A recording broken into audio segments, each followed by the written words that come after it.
The evidence is mounting, and for the first time the word invasion is being used at the highest political levels.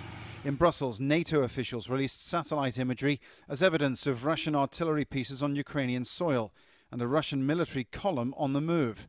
The Ukrainian President Petro Poroshenko has cancelled a working visit to Turkey so as to deal with the deepening crisis. And the Ukrainian Prime Minister has urged the UN Security Council, the OSCE and the European Union to act with the highest urgency.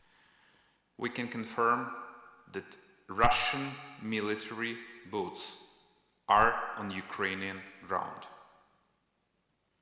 Ukrainian forces are capable to tackle and to cope with the Russian-led guerrillas. But this is quite difficult for us to fight with Russia and its army.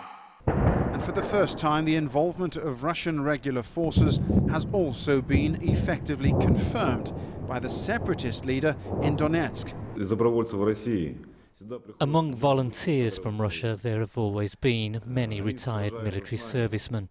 They fight alongside us, understanding that this is their duty. Moreover, I will be even more frank with you. There are currently serving soldiers among us who prefer to spend their vacations not on sea beaches, but among us. Waiting to meet those soldiers outside the southern city of Mariupol are Ukrainian reinforcements. Ukrainian forces are reinforcing around the city of Mariupol, attempting to stem the advance of the Russian forces which are down that road there. But at this particular checkpoint, for example, there are just 4 soldiers, and they complain that they are hopelessly outgunned by the opposition they face. Now we get orders not to give up our positions. What does that mean? Against tanks? I don't understand. We are counting the hours, 2 days minimum, and there'll be no Mariupol. It will be destroyed. But this is a conflict with victims on both sides, and footage emerging, apparently from Donetsk, shows how Ukrainian army efforts to dislodge the separatists there with shelling are taking a heavy toll on the civilian population.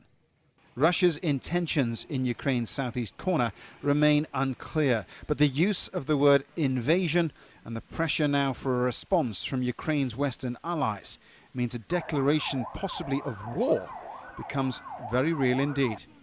Paul Brennan, Al Jazeera, Mariupol.